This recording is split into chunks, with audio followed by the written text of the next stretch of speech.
Kita mulakan dengan perkembangan COVID-19 yang mana negara mencatatkan 4 digit untuk 2 hari berturut-turut angka kes baru COVID-19 dan dalam masa yang sama semalam Kementerian Kesihatan Malaysia KKM telah pun menyatakan bahawa kes positif di Lembah Kelang dan juga Negeri Sembilan telah pun meningkat berbanding kes-kes positif yang berlaku di Negeri Sabah. Dan untuk kita bincangkan mengenai perkara tersebut, kita bersama dengan Profesor Madya Dr. Malina Osman, Pakar Kesihatan Awam Fakulti Perubatan dan Sains Kesihatan UPM. Prof, pertama sekali saya ingin bertanyakan kepada Prof, mengapakah angka kes COVID-19 di Lembah Kelang walaupun telah dilaksanakan Perintah Kawalan Pergerakan PKP hampir sebulan, tetapi nampaknya ia menunjukkan peningkatan? Okey, semalam kita pertama kali mencatatkan jumlah kes aktif lebih daripada 12,000. Semalam kita ada 12,131 dan dalam tempoh 5 hari berturut-turut ni, purata kenaikan kes melebihi daripada 1,000 kes baru di seluruh negara.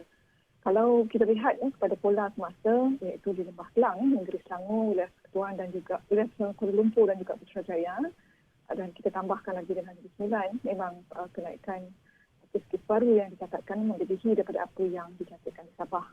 Keadaan ini bagi saya, kalau kita lihat pada PKPB itu, pada pandangan saya ialah disebabkan oleh terjemahan kita terhadap perintah kawalan pergerakan bersyarat yang telah dikenakan sejak lebih sebulan lalu.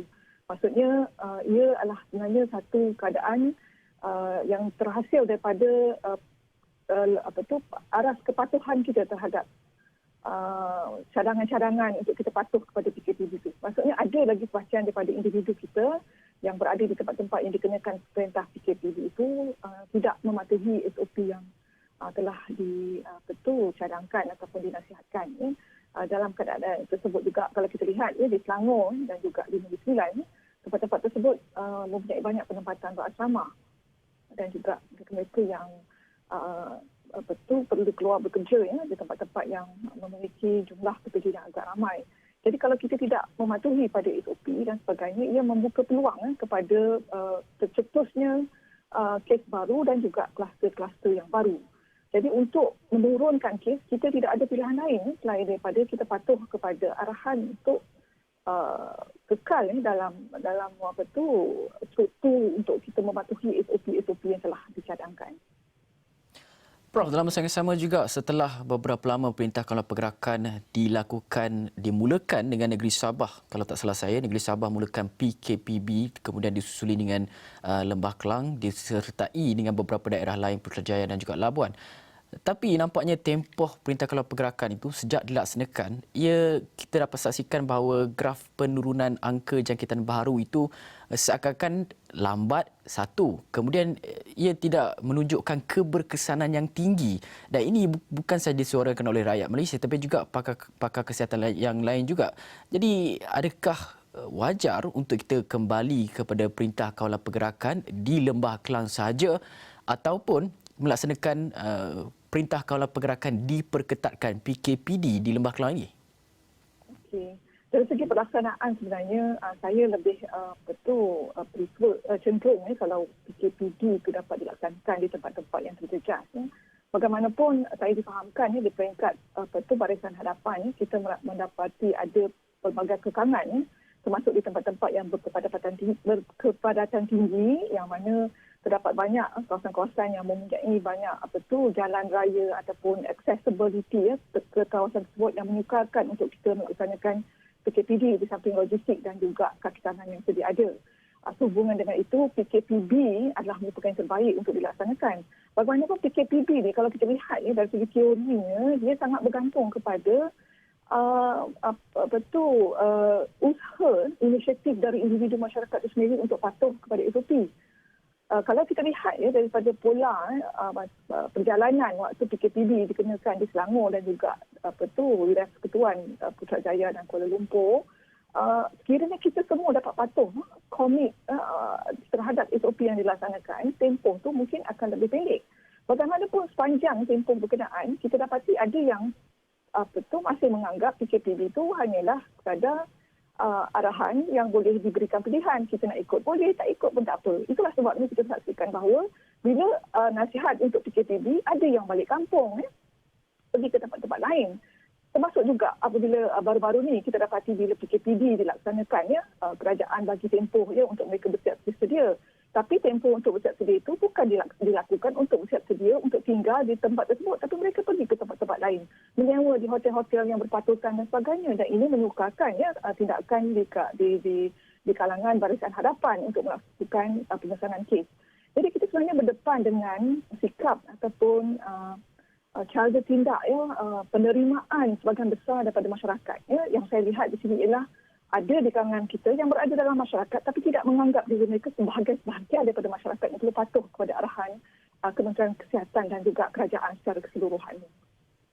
Dan kes yang Dr. Melina sebutkan tadi adalah berkaitan dengan PKPD di Medan 88 itu, yang mana kalau kita imbas sedikit, betul seramai 400 individu tiba-tiba hilang di kawasan Terbabit apabila PKPD dilaksanakan. Kerajaan beri tempoh 2 hari untuk melakukan persediaan, tapi nampaknya 400 individu ini hilang.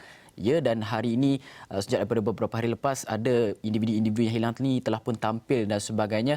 Tapi nampaknya apa masalah di sini yang perlu kita lihat? Adakah dari segi komunikasi secara menyeluruh, kerana kita tahu di Medan 88 ini kebanyakannya adalah pekerja-pekerja, warga-warga asing dan sebagainya. Adakah masalah komunikasi ataupun sebenarnya ramai yang sekarang ini mengalami fasa fatigue ataupun kepenatan untuk mematuhi perintah kawalan pergerakan, kerana ialah sudah berapa lama kita mematuhi PKPP dibenarkan bebas semula, dan PKP ketika bulan Mac dan sampailah bulan April dan juga Mei itu sudah pasti memenatkan ramai pihak terpaksa tinggal di rumah dan sebagainya. Apa masalahnya di situ? Masalah komunikasi ataupun masalah kepenatan itu sendiri, Doktor?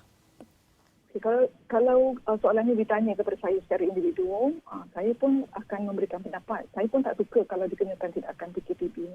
Dan siapa-siapa pun tak akan berpihak kepada carangan atau keputusan. Kebanyakan kita kebanyakannya tidak dapat menerima hakikat untuk kekal di rumah dalam tempoh masa yang lama.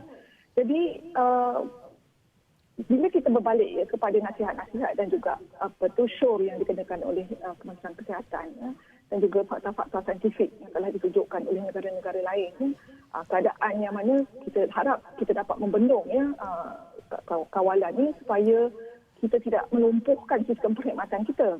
Kita perlu ingat kaki tangan kesihatan kita di samping mereka terpaksa berhempas bulan berjuang di barisan hadapan untuk mengekang wabak ni, mereka juga perlu melaksanakan tugas-tugas rutin yang sedia ada, termasuk mengawal wabak denggi, kes-kes kanser, kes-kes tinggi kecemasan, dan juga memberikan perkhidmatan kepada ibu-ibu yang bersalin dan juga mereka-mereka yang berkenaan di sektor kesihatan. Jadi saya yakin di kalangan kaki-tangan kesihatan tu mereka tidak berapa cenderung untuk tindakan-tindakan demikian. Tapi kita terpaksa berkorbannya untuk memastikan keadaan ini dapat dielakkan. Berbalik kepada sikap sebahagian daripada individu masyarakat ni yang tidak dapat mematuhi, saya bersetuju kalau dikatakan bahawa kebanyakan kita agak letih sebenarnya untuk menerima arahan ini dari hari ke hari, dari bulan Mac hinggalah tempoh ini. Dan kita hampir penamat hujung tahun 2020 dalam keadaan yang serupa.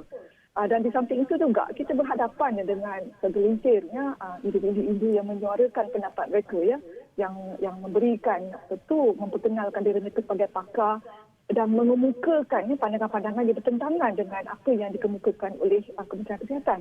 Dan saya anggap kedua-dua faktor itu sebenarnya menyebabkan keadaan berbelah bahagi di kalangan masyarakat untuk kekal patuh. Dan mereka seolah-olah mempersoalkan benarkah apa yang dilakukan dan dicadangkan oleh Kementerian Kesihatan adalah perkara yang betul. Bagi saya, kita sepatutnya menunjukkan solidariti untuk membantu antara satu sama lain. Sebab data-data saintifik jelas menunjukkan bahawa kita perlu kekal dengan semua nasihat-nasihat yang telah dikemukakan oleh Kementerian Kesihatan dan juga Majlis Keselamatan Negara. Dan saya ulang sekali lagi bahawa kejayaan kita dalam PKPB ini bergantung kepada kita sendiri, individu masyarakat. Kalaulah kita kata PKPB ini dilanjutkan, bukan salah dari segi penguatkuasaan, tapi salah kita juga yang sebenarnya mengabaikan langkah-langkah SOP yang telah dicadangkan. Dan Prof, dalam masa yang sama juga perkembangan vaksin COVID-19 semakin rancak. Kita dengar sejak daripada beberapa minggu ini, daripada hari Isnin lepas, Pfizer dan juga BioNTech telah pun berjaya menghasilkan keberkesanan 90% vaksin, kemudian disusuli dengan vaksin Sputnik daripada Rusia. Kemudian ada lagi perkembangan lain mengenai vaksin COVID-19. Adakah berita-berita mengenai perkembangan vaksin COVID-19 ini menjurus kepada kelekaan dalam kalangan rakyat ataupun masyarakat kita bahawa vaksin akan tersedia tidak lama lagi, jadi tidak perlu mematuhi SOP dengan begitu orang kata lebih gigih lah, orang kata begitu kan. Jadi adakah ini antara faktor-faktor perkembangan vaksin juga memainkan peranan kepada pematuhan SOP rakyat? Ia mungkin juga memberikan sumbangan terhadap kelekaan tersebut dan bagi saya kita perlu mendapatkan fakta yang betul lah ya.